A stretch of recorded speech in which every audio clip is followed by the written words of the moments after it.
Jake Sugar, Alex, with you guys. Everybody's back.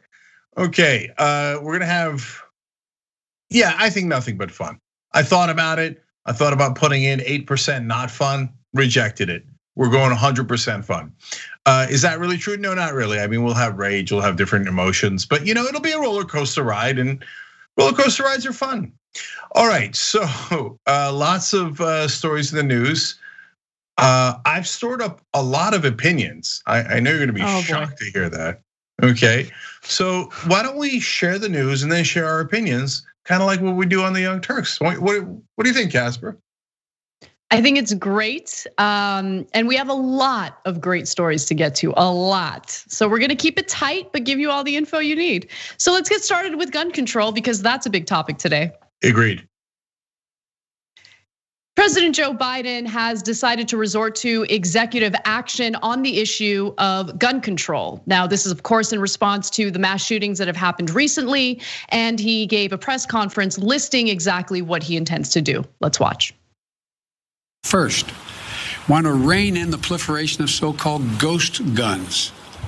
These are guns that are homemade, built from a kit, that include directions on how to finish the firearm. You can go buy the kit. They have no serial numbers, so when they show up at a crime scene, they can't be traced. And the buyers aren't required to pass a background check to buy the kit, to make the gun. Consequently, anyone from a criminal to a terrorist can buy this kit in as little as 30 minutes, put together a weapon.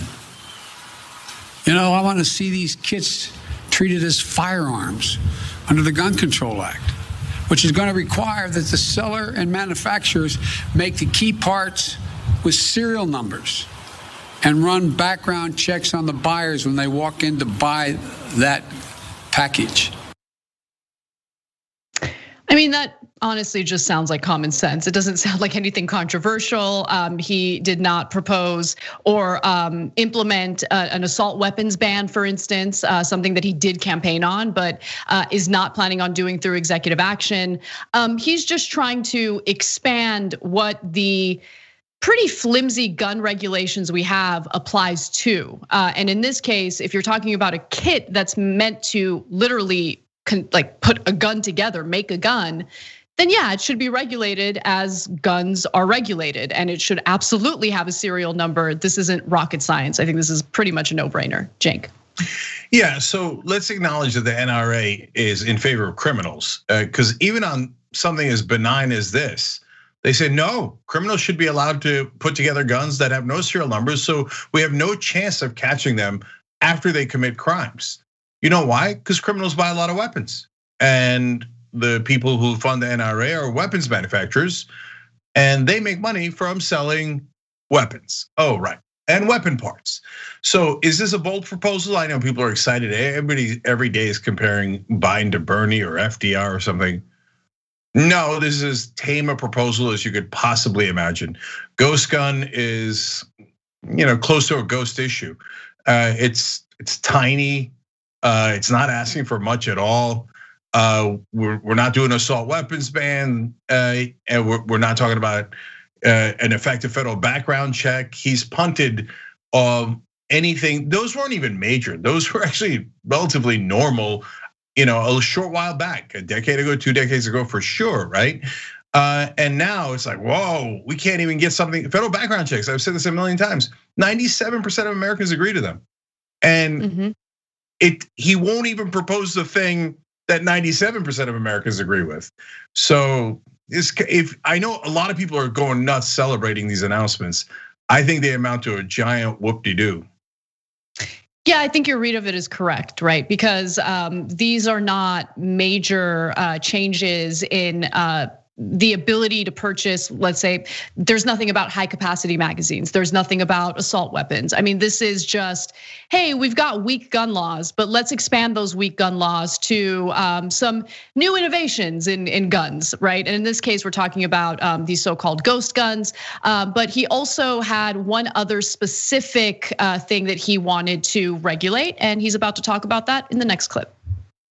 We want to treat pistols modified with stabilizing braces with the seriousness they deserve. A stabilizing brace shook on a pencil essentially makes that pistol a hell of a lot more accurate than a mini rifle. As a result, it's more lethal, effectively turning it into a short-barreled rifle. That's what the alleged shooter in Boulder appears to have done. I want to be clear that these modifications to firearms that make them more lethal should be subject to the National Firearms Act. The National Firearms Act requires that a potential owner pay $200 fee and submit their name and other identifying information to the Justice Department, just as they would if they went out and purchased a silencer for a gun. So you just heard the two most, I would argue, robust executive parts of the executive order, right? So again, there's nothing about banning certain guns. There's nothing about even banning certain devices that could enhance the gun to be far more lethal. But what he's doing here is just trying to include the necessary background checks, the necessary gun regulations to these devices, to these innovations in gun making or gun purchasing. And so again, this is not that difficult. I don't think this is a big deal. This certainly doesn't take guns away from anyone. So as we enter probably the next day of conservative talking points about how guns are being taken away from law-abiding citizens, just understand that these executive orders do no such thing. And just one other thing I wanted to add, the issue with executive orders, as much as we want Biden to use his executive power to pass regulations or policies that we desperately need in the short term, understand that it's not much of a long-term solution because they can easily be reversed by the next administration, especially if it's a Republican administration. So there are some downfalls to executive orders as well. But Cenk, what did you want to add? Yeah, no, look, when I saw the headlines on Biden proposes bold gun legislation, I was really looking forward to it, or executive orders in this case. And then I read it, and then I reread it. I was like, did I miss it? I mean, if you'd asked me before these came out, give me your list of top 10 things on gun control, I would not have come up with adjusted pistols and ghost guns. I don't know that they would have made the top 20. So now if you're wondering, wait, why is there a disparity between what I'm hearing on the Young Turks and what I'm hearing elsewhere? Let me explain why. First of all, a lot of gun safety groups, they have to be political. It's not their fault. So when Biden gives them an inch, they have to pretend that it was a mile and be thrilled and exuberant because they never even get an inch, not only in Republicans, but oftentimes with Democrats. So, and they have to try to encourage the Biden administration. So you will see positive quotes from a lot of those groups today. And then, the rest of the media is divided up into just partisan camps. I don't mean progressive and conservative. That I think is totally fine. They're broken up into Republican and Democrat. So MSNBC is just a Democratic-run media organization, and so if you turn them on, you'll hear like, "Oh my God, Joe Biden is the FDR and LBJ combined of gun control." The adjusted pistols. Everybody knows that was the main issue. No, that just happened in one shooting, and it's terrible, and I'll take it, right? That the executive order that he's doing, but no, that was not a major issue. Pretending that it was is akin to a lie. So look, the things that he promised on the campaign trail was assault weapons ban, voluntary gun buyback program, a Senate bill to Congress to repeal liability protections from gun manufacturers. That's super important, and close the background check loophole. And he said that's he would super important. Yeah, like 100%. That is such a no-brainer. That's such a no-brainer. I don't know why he didn't do that. No, because get rid of the loopholes. No, look, so the job of the political people is to kiss each other's ass and to try to nudge people in the right direction. The job of the news is supposed to be to tell you the truth, okay? These proposals are incredibly weak. So, you'll find every host on MSNBC and CNN beside themselves, but it's just not backed up by any of the facts. I'll do one last thing. All the stronger ones that he said he would do on the campaign trail, he said they were so important he was gonna do them on the first day. Now, all of a sudden, it ain't the first day, and they use COVID as an excuse for everything, right? Oh, because of COVID, we melted, our brains melted down. We can't do anything else. Yeah, no, I don't believe you. That's just not true. You could easily do more executive orders. And yes, you could push for a bill right now. And you're not going to do any of that because you're worried. You're worried about, in this case, old conventional wisdom that the country loves guns. What part of 97% do you not understand? And the reality is Democrats these days are just weak. There's one other thing that I wanted to point to, which I think is a positive change, again, done by this executive action. There had been a lot of issues with incredibly weak red flag laws, where if an individual was found to be mentally unstable, violent, domestically violent, it would be incredibly difficult to get rid of their guns or take guns away from them temporarily until that situation was worked out. What he wants to do is provide. Actually, I take it back, because it's not like he's single-handedly doing something about these weak red flag laws. He's just saying we're gonna provide resources for what we think the red flag law should be. The president will also direct the Justice Department to publish model red flag legislation for states that want to enact such laws that enable family members or members of law enforcement to petition for court order to temporarily bar people in crisis from accessing firearms if they present a danger to themselves or others. So just to be clear, focus on that issue is important, and I'm not taking away from that. But in terms of what this executive action really does, effectively nothing. It's just publishing what the desired model would be and hoping that states would then replicate that model in their own home state.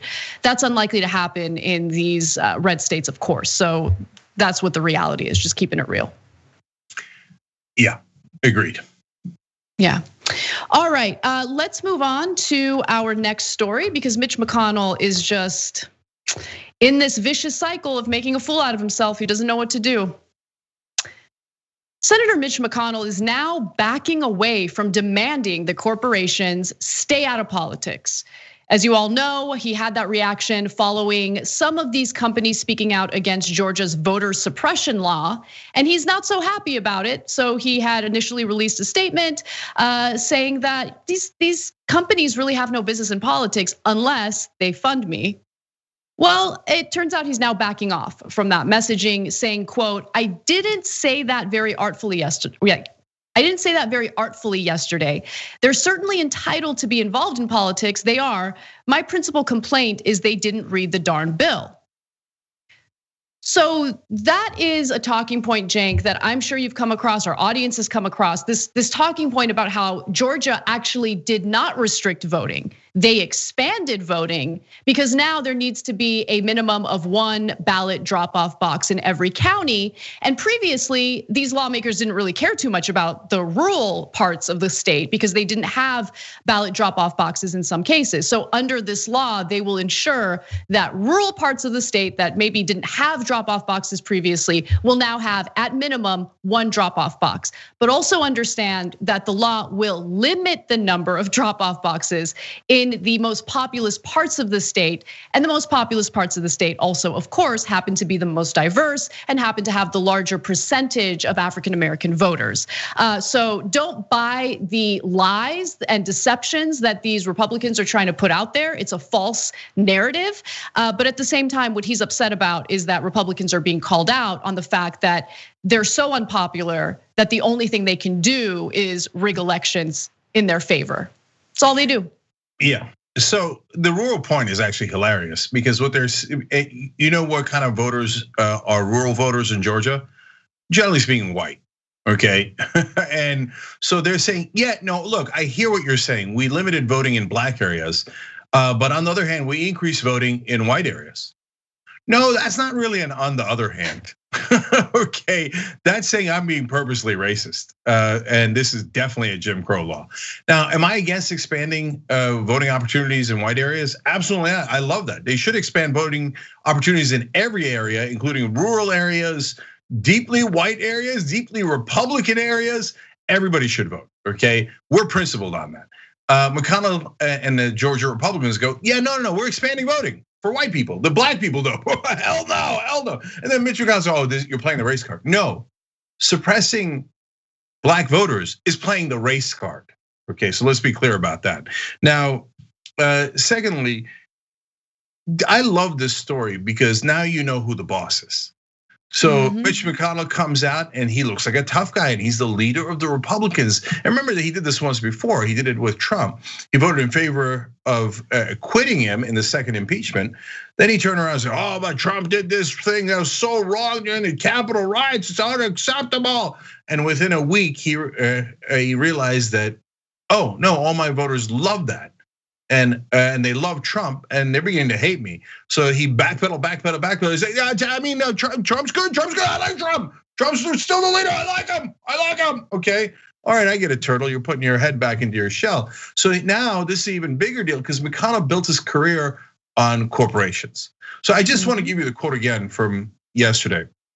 He said, "I found it completely discouraging to find a bunch of corporate CEOs getting in the middle of politics."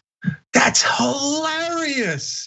Mitch McConnell has been the #1 plaintiff in cases where they argue to keep corporate money in politics. He is patient zero. Worse than Pelosi, worse than Schumer, worse than every other Republican. The most corrupt man in America who brought more corporate money into politics than anything else, anyone else in the country. That's literal, right? And he's like, heaven forfend. It turns out there's gambling in this establishment. Oh, really? Okay. So what I love though, hypocrisy is there. But Anna, just to finish the thought real quick, and I want to make one other point that's hilarious. But like now you know, when he backpedals, that means he's not in charge. He's just a waiter. He's a butler. He's a servant. Okay, the corporate CEOs are in charge, and they kind of twisted his ear there, and they were like, "Hey, Mitch, get back out there and tell him we're in charge." And he's like, "Oh, yes, sir, yes, sir." Such a scared, weak man. All these bullies, paper tigers. Exactly, and I wanted to read the previous threat because he did issue a threat to corporations, which is hilarious because corporations own him, right? He like created this monster. He had fought for money in politics and legalized bribery all the way back to the 1970s when he was apparently some sort of professor. I mean, I can't imagine wasting money on taking that class. But he advocated for infusing, more money more money in politics decades and decades ago. So he built this Frankenstein. And he said in response to some of these companies that spoke out against that law, and again, I wanna repeat this.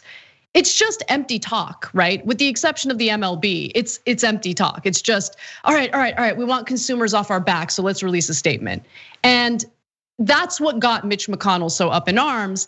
And so he says, he said that he basically said that there would be serious consequences if they become a vehicle for far left mobs to hijack our country. So that was his previous statement, and now he's like, I think, yeah, maybe that was inartful. Maybe that was inartful. It's not so bad because what are you gonna do, Mitch McConnell? Like, you're right, Cenk. I mean, who owns who? All right, you don't like these companies. These companies aren't gonna fund your campaign. These companies are not gonna fund, people who are aligned with you. And so, you're not the boss. You're not like this. It's what I tell Charlie every once in a while, my dog, when he thinks that he owns me. I'm like, no, you don't own me. I own you. You have to listen to me. And that's exactly what these corporations are saying to Mitch McConnell right now. That's why he's backing off. Yeah, and so guys, that's not a small issue. That's one of the largest issues in politics. So conservatives misunderstand where the seat of power is. They keep saying the government is too big and the government is making the poor corporations bribe them. No, you're totally misunderstanding power. It comes from money.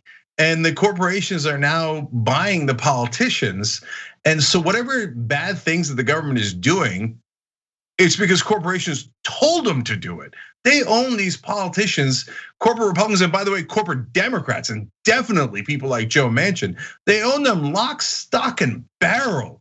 So they're the people in charge. So if you're worried about accumulated power, you're right. If you think the source of that power is the government, you are wrong. The source of that power today in this version of America are corporations that bought our government and now completely own it. So one more thing here, Mitch McConnell says it was inartful. That's a funny term, isn't it? Not I was wrong, I'm, the corporate Mitch. No, it was inartful. It's a way of saying this is all art. You're watching a theater, a sitcom, right? And I'm an actor. So I flubbed my line. What I meant to say is corporations are beloved creatures that are above human beings, and I hold them up on a pedestal. I wish they would, not do this one slight thing, but I am so sorry for ever bringing it up.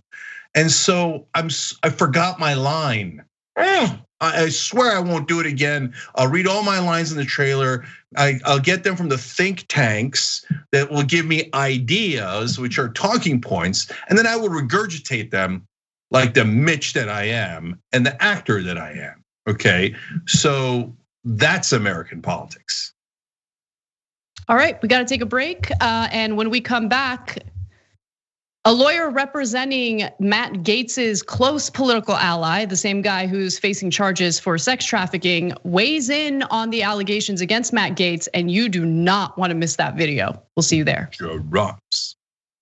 We need to talk about a relatively new show called Unveils the Republic, or UNFTR. As a Young Turks fan, you already know that the government, the media, and corporations are constantly peddling lies that serve the interests of the rich and powerful.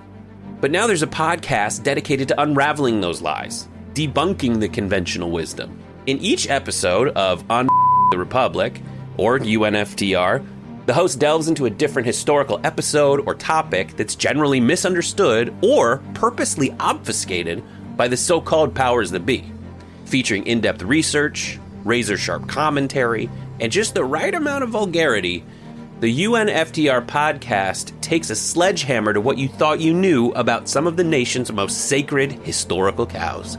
But don't just take my word for it. The New York Times described UNFTR as consistently compelling and educational, aiming to challenge conventional wisdom and upend the historical narratives that were taught in school. For as the great philosopher Yoda once put it, "You must unlearn what you have learned."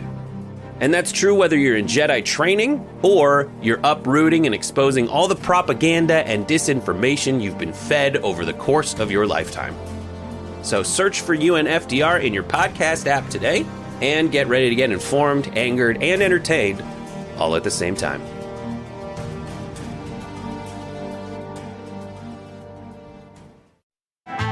All right, back during the break. First of all, programming note after today's show and after the post game, we're going to take a deep dive with Jordan Ewell. He's going to have Iman Saleh on, and it's at 8:30 p.m. Eastern. It's at twitch.tv/TYT. If you're interested in diving, you should be. Go for a deep one with Jordan. Okay, so current American heroes, Ron A. just hit the join button below. YT Prenude, interesting. Also a bit of an American hero. Just hit the join button below to become a Young Turks member on YouTube. The button's right there. It's very inviting, almost seductive. Let's be honest about it. It's awkward, but we had to say it. Okay, at the $4.99 level, by the way, you get today's post game, and it's gonna be a doozy. What are we gonna look? Hold on, I gotta tell you what's in the post game. Alabama Republican got caught with a mistress. Oh no, I never been with that bitch. Oh no, do you got tape? You're gonna love that story. You're gonna love that story. Is that a slight mocking of the Republican Alabama expert accent? Maybe. Okay.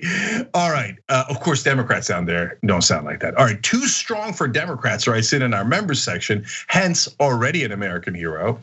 Says this would be awesome. Grassroots orgs helping voters without driver's license obtain one so they could drive and also vote, and nullify failure GOP attempts to suppress the black minority poor voters. I hear you, and that's a great idea, but I got to keep it real with you on a couple of fronts. Number one, I've been involved in a lot of campaigns. The campaigns can barely get the low-hanging fruit. They are so under-resourced. The idea of getting people's driver's license, getting people a driver's license so they can vote, they have zero capacity to do that at almost any level. So I wish they did, but they don't, okay? And then number two is a lot of people don't have the money for a car. So like that's a huge issue. And people that live in cities, sometimes they don't need cars. So we should not go in 1% in that direction. All of these ideas are horrific. And not your idea. Any idea to limit voting based on something like a driver's license is horrific. All right, Peter Hamby writes in on YouTube Super Chat. Does that make you a bit of an American hero? I guess. Peter writes in, I don't believe McConnell's confession. He's still gonna receive his donations. He's a tiger, never changing his stripes, and he's been like that for around 35 years. Peter, don't mistake what's happening. No, he's not saying I'm not gonna take donations. In fact, that's why he panicked and backpedaled. He's like, no, I mean, I'm definitely taking the money. I'm definitely taking the money. I just meant I didn't agree with that once. I'm so sorry. Okay, Octo Squiddies wrote in on Twitch. First of all, they've been with us for 10 months. That's full hero status. They wrote in 100% fun and gifted 5 subs. I'm in favor of both of those things. I'm also in favor of 10 gifted subs from the real Blue Tech. Awesome. Be right back. Jake. Hey, welcome back to the Young Turks. Jake and Anna with you guys. All right, Casper, I believe you have more news. I do have more news. Update on a story that we've been following from the beginning, Matt Gaetz and his continued legal troubles. Now this update, look, we were gonna skip Matt Gaetz today, but the story is developing rapidly and you guys are gonna love this update. So, the media asked Joel Greenberg's attorney, this is a close associate of Matt Gaetz, whether Gaetz had anything to worry about given the facts that he knows about the case. Now, Joel Greenberg was a tax collector in the state of Florida. He was being investigated by the Department of Justice. Federal prosecutors were looking into sex trafficking charges that he was accused of. And in the process of that investigation, the Justice Department expanded its research into Matt Gaetz because apparently they came across something indicating that he had possibly paid for the travel of a minor, a 17-year-old, in order to have a sexual relationship with her. Once you do that, it triggers federal age of consent laws, and on a federal level, the age of consent is 18. So this is a serious accusation against Matt Gaetz. And so the reporters wanted to ask Joel Greenberg's attorney, is Matt Gaetz in a lot of trouble? And to be honest with you, this is not looking good for Gaetz. Take a look. Does Matt Gaetz have anything to worry about? Does Matt Gaetz? That is such a. When it comes to what happened today in court, does he have anything to worry about? And you're asking me to get into the mind of Matt Gaetz, right? And well, from your mind, from my mind, based on what your client knows. Based on what my client knows, okay. See, I thought if I kept on talking, I would avoid these questions and not to say, I'm sure Matt Gaetz is not feeling very comfortable today, all right? Now, that video alone is one thing, but let me put it in further context so you guys understand how serious this is. Greenberg is cooperating with the feds. And he is expected to take a plea deal very soon. So if he has any dirt on Matt Gaetz, that dirt will certainly be disclosed to federal prosecutors. One other negative sign for Matt Gaetz is that the relationship between the defense attorney and the prosecutors seem to be pretty chummy, and that's not my word, that's what was reported by Politico. They report that a chummy, relaxed atmosphere prevailed between prosecutors and Greenberg's attorney prior to the hearing, with lawyers for both sides at one point moving to a corner of the courtroom to confer outside the earshot of journalists sitting in the gallery. So we'll see how it plays out, but we're getting more of a feel regarding the trouble that Matt Gaetz is really in. Yeah, so that was hilarious, the clip. Matt Gaetz, you said? That's Gaetz, Matty Gaetz. What do I say about that? Okay, dude, just say you don't know and move on. That was a hilarious moment. Anyways, look, let me tell you one other reason why Matt Gaetz is in massive trouble right now. Because his buddy, who by the way, apparently sometimes, maybe oftentimes, according to press reports, they used to have the same girlfriend. Okay. So when that guy turns evidence on you, you're already toast. But then the second layer of that means they definitely did it. Because Greenberg is saying turning evidence means we did it, I'm cooperating with you, you were right. Okay, so no, that looks bad. Matt Gaetz is in a world of trouble. I mean, look, he knew all this. That's why he asked Trump for the preemptive pardon before he left office. And of course, Trump, being the knucklehead that he is, he had to be apparently tackled to the ground a couple of days ago when he was thinking of going and defending Matt Gaetz publicly. They're like, no, you're already on the record as defending other child molesters like Jeffrey Epstein's girlfriend. Ghislaine Maxwell? Yeah. Ghislaine Maxwell.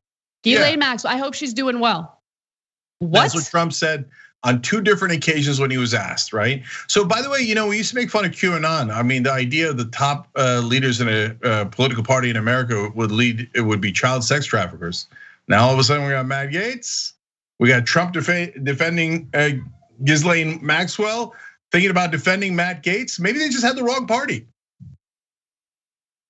Yeah, it's just, honestly, while you were talking, Cenk, I couldn't help but think of former Democratic lawmaker Eliot Spitzer and how he was forced to resign after it was disclosed that he had paid for an escort, essentially. And he was targeted specifically because he was pretty much a wolf on bankers and corporations when he was a lawmaker.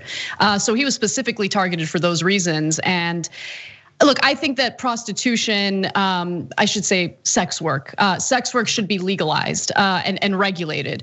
In the case of Matt Gaetz, though, the situation is worse because we're talking about a 17-year-old and he's in his late 30s. This does break a federal law. So we don't know what the evidence is yet. We don't know those details. Obviously, we're waiting to find out, but there are some people, Cenk, that are willing to defend Matt Gaetz. I think it's worth mentioning that, to be fair. It's just that they won't list their names in their defense. So there was a statement that came out by his female staffers. And as the statement reads, Gaetz has always been a principled and morally grounded leader. At no time has any one of us experienced or witnessed any less than the utmost professionalism and respect, no hint of impropriety, no ounce of untruthfulness. But as The Hill reports, the statement was not signed by any staffers and it did not specify how many women in Gaetz's office had signed off on it. It was signed by the women of the office of US Congressman Matt Gaetz. Absurd, it's absurd. You can't say, I mean, that's like some PR version of mansplaining that I've never seen before. The women of my office really like me. I mean, none of them will say it on the record. None of them will publicly admit to respecting me.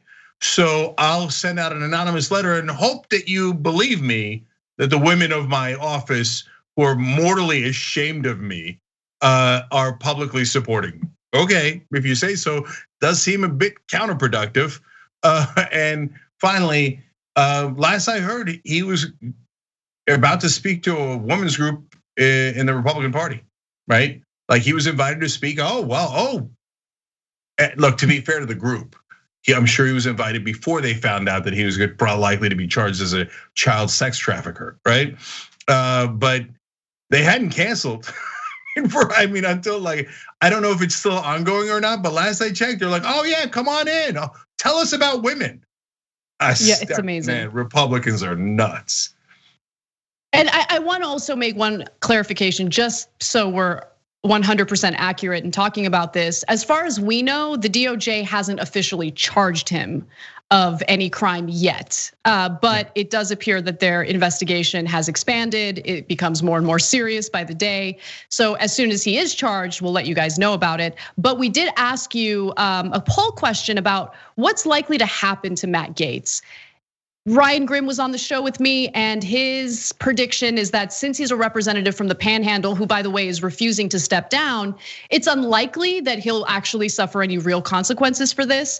But a pretty significant percentage of you so far in this poll, and you still have time to participate if you'd like, think that there will be some consequences. So 35% of you voted already and said yes, there will be consequences. He'll lose his job as a congressman, and 65% of you said no.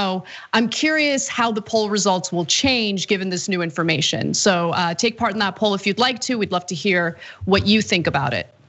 For now, though, let's move on to our next story.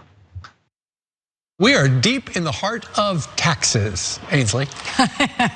Yeah, we are, and it's heartbreaking, making us all want to move to Florida, right? Because our taxes are going up. Or Texas. Fox and Friends, they aren't too friendly when the millions they make each year is possibly subject to increased taxes to pay for Biden's infrastructure bill. Yep, you know what time it is. It's time for When Rich Men Cry. I care.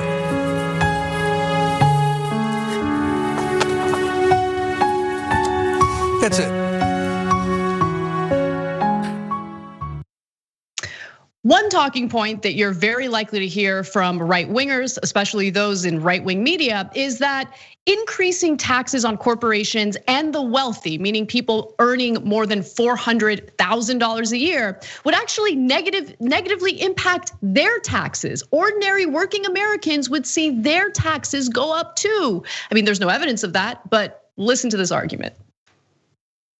This corporate tax, it's gonna affect you, even if you don't own a corporation.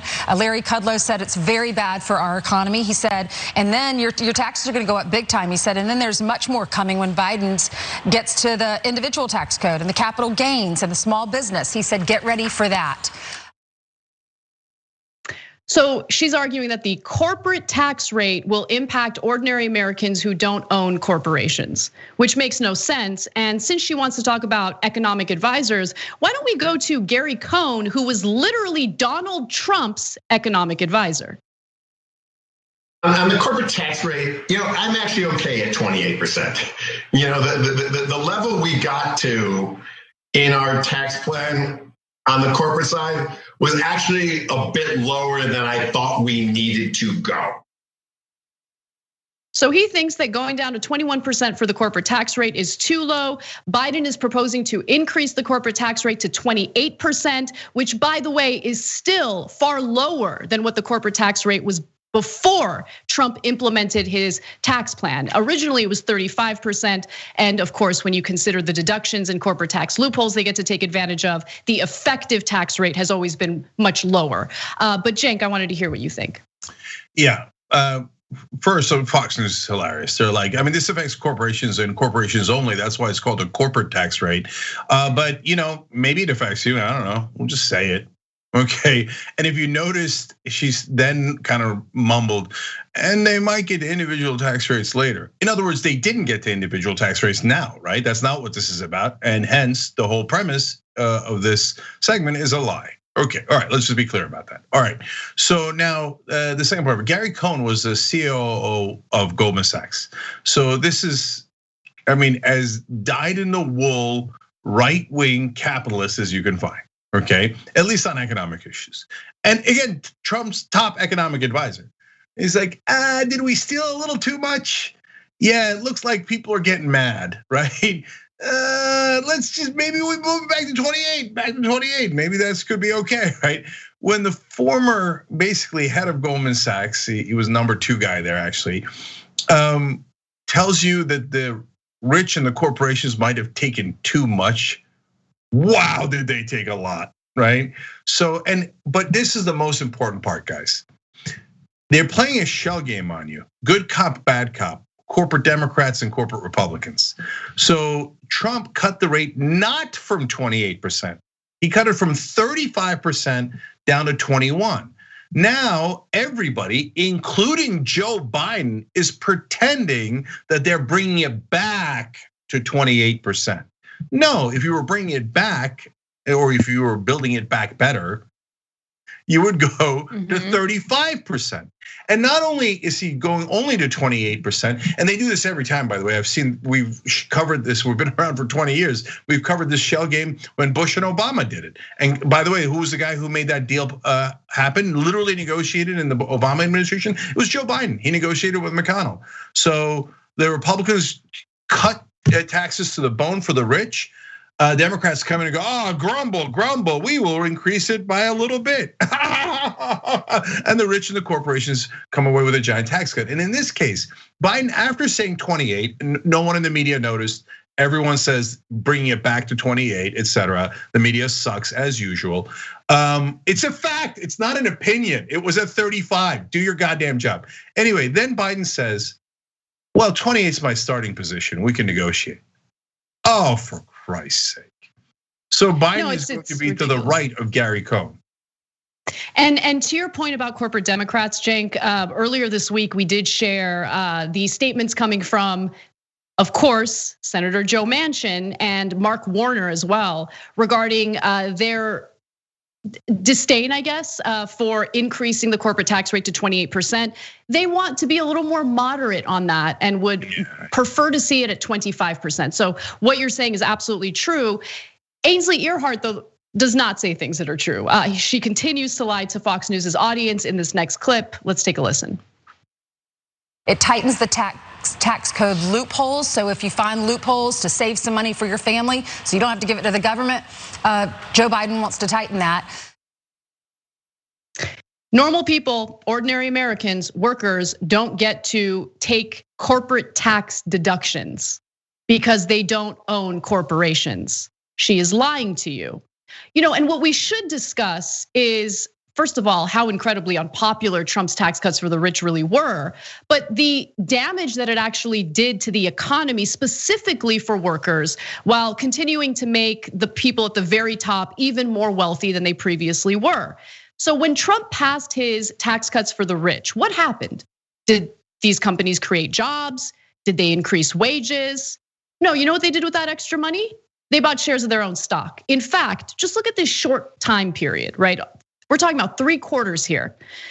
At TYT, we frequently talk about all the ways that big tech companies are taking control of our online lives, constantly monitoring us and storing and selling our data. But that doesn't mean we have to let them. It's possible to stay anonymous online and hide your data from the prying eyes of big tech. And one of the best ways is with ExpressVPN. ExpressVPN hides your IP address, making your activity more difficult to trace and sell to advertisers. ExpressVPN also encrypts 100% of your network data to protect you from eavesdroppers and cyber criminals. And it's also easy to install. A single mouse click protects all your devices. But listen, guys, this is important. ExpressVPN is rated #1 by CNET and Wired magazine. So take back control of your life online and secure your data with a top VPN solution available, ExpressVPN. And if you go to expressvpn.com/TYT, you can get 3 extra months for free with this exclusive link just for TYT fans. That's expressvpn.com/TYT.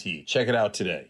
Buybacks totaled $579 billion for the first 3 quarters of 2018. That's the first year that the tax law was implemented, and smashed the previous annual record of $589 billion set in 2007. Remember, that's a full year. So in 2018, by the time we hit the 3rd quarter, there was already a record in corporate stock buybacks. Okay, and you're comparing that to a full year in 2007. My point is, it did not help the economy. All it did was make shareholders wealthier. All it did was allow for corporate executives to take advantage of this and artificially inflate the stock market. And that's something to keep in mind every time you hear one of these goons talk about how wonderful the economy was under the Trump administration, and then they point to the stock market as the metric for the evidence to back up that point. The stock market is built on a house of cards. It's built on a house of cards based on corporate stock buybacks and the Federal Reserve pumping money into banks and corporations. And finally, of course, just to complete the absurdity loop, they then turn around and complain about Joe Biden using tax loopholes. Wait, I thought you just told us that tax loopholes were awesome and that anyone who could should legally take advantage of them. And in Joe Biden's case, he actually is an individual. Like the ones that you said really should do the loopholes, right? So that makes no sense at all, but it's Fox News. It doesn't have to make sense. It's just Democrats, bad. Corporations, angelic, wonderful. You know how they keep your wages low, they pay no taxes? So cuddly. 5 different corporations, including Nike, HP, these giant corporations last year paid 0 in taxes. In fact, I'm gonna give you one last quote here from one of our viewers. R. Stone used YouTube Super Chat to make a great point.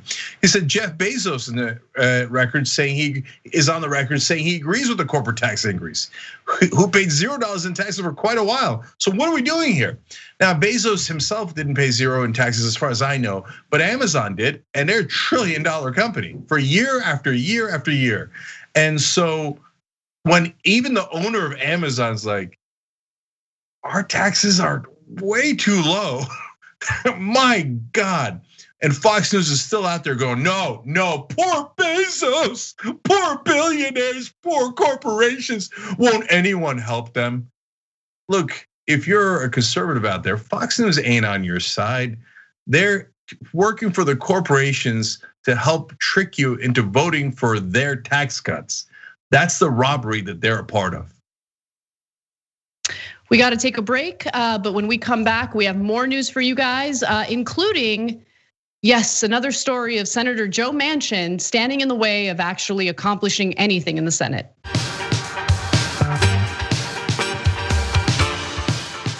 All right, back on TYT during the break here. I want to read more of your comments. I'm going to go to Twitch first now because let's be honest, I love some of these comments. Chum Bucket has been with us for 6 months using Amazon Prime. Said, no offense to other TYT hosts, but I came to TYT for the jank and stayed for the jank. Welcome back. Damn, man. No, you know what? I love it. I get a lot of love from the audience and I always appreciate it, but I want you to get some love too, so I love it. But come on, don't hate on me. Okay, I mean, look, the Queen has bestowed her mercy upon me, so I appreciate it, and I appreciate you, Chum Bucket.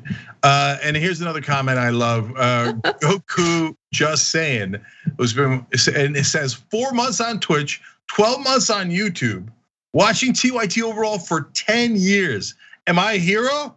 Kawakan attack, I guess. Okay, can I jump in real quick? I have no idea if that's how you say Kawakan attack. Is that Kraken? Is that a Goku reference? I don't know. All right, yes, Anna, go ahead. So I wanted to watch Waz's show last night. I couldn't catch it live because I'd already committed to do a stream on The Shining. But I ended up watching his stream later. And then I ended up just browsing the TYT Twitch channel, which I typically don't have time to do. I didn't go to sleep until 2 in the morning because I was watching content on there, including Happy Half Hour. I usually listen to the podcast version of our shows. But I also noticed that on Twitch, there are highlights and clips. And so from yesterday's show, I kind of stumbled and bumbled through a Stalin quote that I wanted to share with the audience. And that got clipped out. And so it's on the Twitch channel, it's hilarious. Anyway, check it out if you haven't already, twitch.tv/TYT. Yeah, I'm not sure I'm gonna celebrate that news. Okay, Captain Cornball writes in, same on still on Twitch, 8 months and using Prime and says, as I'm in the UK, these aren't Bezos bucks, they're the pounds of the Amazon. Okay, very good, appreciate it. Ancient Gamer, Get Smart, all wonderful. Creative Samurai just gifted a sub, and Kyokan 11 months using Amazon Prime, which is awesome. Sally on YouTube Super Chat just says, welcome back, Cenk. Hey Sally, how you doing? Much love. And then last one here, Kid Tested Politburo Approved says, every time the excellent When Rich Men Cry clip comes on, I think, who the hell goes on TV with a comb over coming from the back? That's a fair question. Americans want to know. We'll be back. All right, back on the Young Turks, Cenk Uygur, Atticus Farron with you guys. Also with us, fun, Casper, forward. I mean, I don't know about this next story because Manchin's involved, but Conservative lawmaker who's still somehow registered as a Democrat, Joe Manchin, has now backed away from his openness to possibly reform the legislative filibuster in the Senate. In an op-ed that was published in the Washington Post, Manchin argued, quote, "There is no circumstance in which I will vote to eliminate or weaken the filibuster. The time has come to end these political games and to usher a new era of bipartisanship where we find common ground on the major policy debates facing our nation." Wait, how exactly do you find bipartisan solutions to issues when the Republican Party literally tried to overturn the results of the election? How do you work with them? How do you have the, I'll say, guts to speak to the American people and argue that the people playing the tricks are the ones who want to do away with the legislative filibuster that effectively allows for bills to go to the Senate to die? It's just so pathetic and ridiculous. I can't stand this man. He also writes, every time the Senate voted to weaken the filibuster in the past decade, the political dysfunction and gridlock have grown more severe. Oh, okay, great. So I guess the solution is to keep a legislative filibuster that requires 60 votes to pass any legislation in a 50-50 split Senate. Okay. The political games playing out in the halls of Congress only fuel the hateful rhetoric and violence we see across our country right now. I would argue that what fuels the violent rhetoric is violent rhetoric coming from lawmakers and politicians like Donald Trump. But I think all the anger and rage in the country right now also has something to do with the fact that Congress is broken, does not actually address the material needs that Americans have. And they continue to nickel and dime average, ordinary people, while with no problems doing what corporations want them to do with lowering tax rates and deregulating industries. That's what Congress does effectively at this point, because they're bought off by these corporations, which I'm sure Cenk has a lot to say about. Yeah, I do. How did you know that, Casper? I'm kind of amazed at how little reporters and even politicians in Washington know about politics and what's actually happening in this country. I'm flat out amazed by it. So I had kind of assumed that everybody knew that Joe Manchin was working for his donors because it's so blindingly obvious. So for example, on minimum wage, he says, I'm a moderate from West Virginia, it's a red state, and so I'm for lower wages. How's that position a moderate position or a conservative position? In fact, when they polled it in West Virginia, they found out no. Shockingly enough, the voters of West Virginia overwhelmingly want higher wages. They're in favor of $15 minimum wage. Joe Manchin was lying all along. Now, why is he lying? Does it never occur to a reporter to ask, why is he lying? Why does he actually want lower wages? Could it be the millions of dollars he's gotten from corporations who want lower wages? No, scandalous. Can I add something to that? Yeah, Cenk.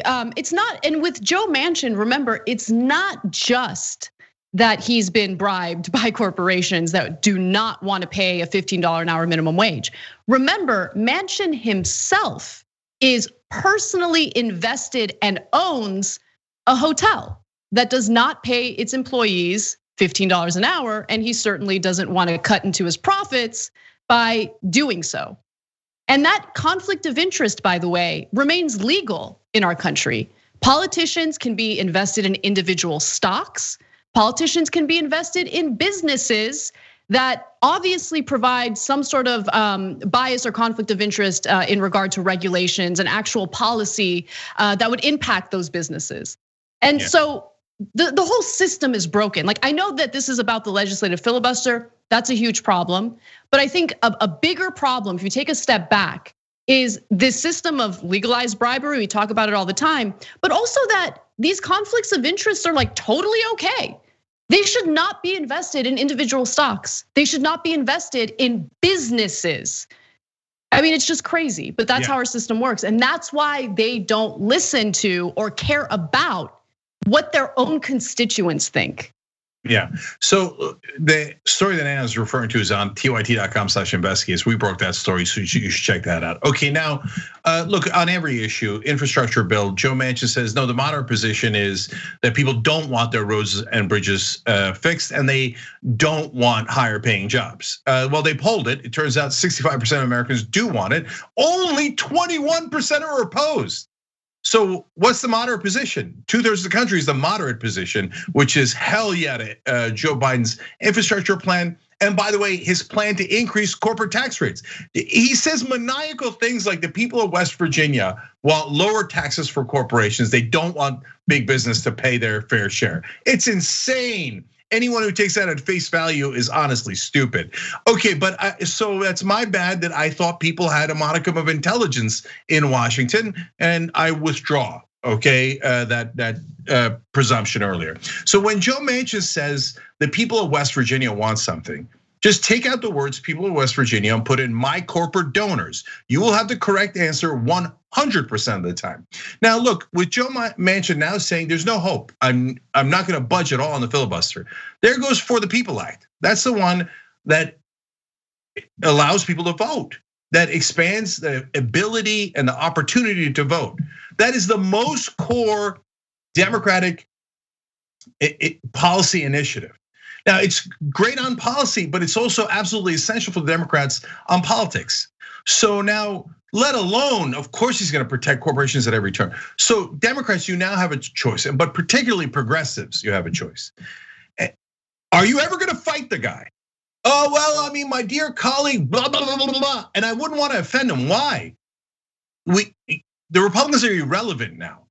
Your main political opponent is Joe Manchin. That's a fact. That fact makes you uncomfortable because then it forces you to either action or surrender. And honestly, 10 out of 10 times, if history is any guide, recently progressives have surrendered. They've never chosen to call out the corporate donors of their Democratic colleagues. That's a fact. That's a fact, okay? So are they gonna do it this time or not? If they don't, all of their priorities are gone. There is a 0% chance that a single Republican would vote for the People Act. That's HR 1. There's a 0% chance, and everybody knows that. So, are you ever gonna fight the guy, or are you gonna surrender? Okay, so look, I got a poll because I'm curious. So and I'm kind of mixed on this poll. Go to tyt.com/polls and you'll see it. Like, we're asking about progressives, right? So we're saying progressives in Congress proudly boast of not accepting campaign contributions from corporate donors. I know because I literally invented that rule. Yet they seem unwilling or unable to criticize their fellow Democrats who do engage in this corrupt practice. Why do you think that is? They're afraid to challenge fellow Democrats. They don't believe it's an effective strategy. Now, how could you not believe? I mean, but the reality is, again, maybe I overestimated people. Maybe they literally have no idea, and this is actually totally possible, guys, that they have no idea how to fight, that they have no idea that the most effective way to get Joe Manchin to relent would be to pound him into submission. That is politics 101. You lower his poll numbers and you attack him and attack him and attack him until his poll numbers drop below 50%. But they would never do that to a fellow Democrat. So I don't know, are they not aware of politics? Are they afraid? So now, look, last things here. Number one, if you question whether any politician is afraid, you will offend their delicate sensibilities. And they'll say, okay, that's it. Now I don't want a $15 minimum wage because you offended me. Okay, then you suck at your job and you think this is all about your ego and not about 33 million voters that would get lifted out of poverty. So that's kind of sickening, okay? And then for Joe Manchin, he does the same BS about politeness and etiquette. Well, if anybody challenges me, then I'll dig into my position even more because I'll be offended. I don't give a goddamn about your emotions, okay? I don't care if you're offended, grow up. Which side are you on? This is politics, it's not a game. In politics, every one of these decisions affects millions upon millions of Americans. So I don't care at all if Joe Manchin is offended. Honestly, I don't care if any single progressive or all of the progressives in Congress are offended. You're forced, it's over, it's over. You're forced into a decision. Manchin says, I'm not moving on the filibuster. I'm gonna defeat every progressive policy. So if you sit there and take it, then you betrayed us. Oh no, my feelings are hurt again. My feelings are hurt. My feelings are hurt. My ego is more important than my voters. Get up, do your job, and fight against the Democrat. Fighting against Republicans is both easy and meaningless at this point. So do your job. And if you don't like that, I don't care that I hurt your feelings. All right, that does it for our first hour. And when we come back, we have a story about someone who considered himself a progressive, Howard Dean, and how he's fighting on behalf of pharmaceutical companies to prevent the generic production of the coronavirus vaccine. It's an insane story. Can't wait to share it with you. See you in the second hour. Thanks for listening to the full episode of The Young Turks. Support our work, listen ad-free, access members-only bonus content, and more by subscribing to Apple Podcasts at apple.co/TYT. I'm your host, Cenk Uygur, and I'll see you soon.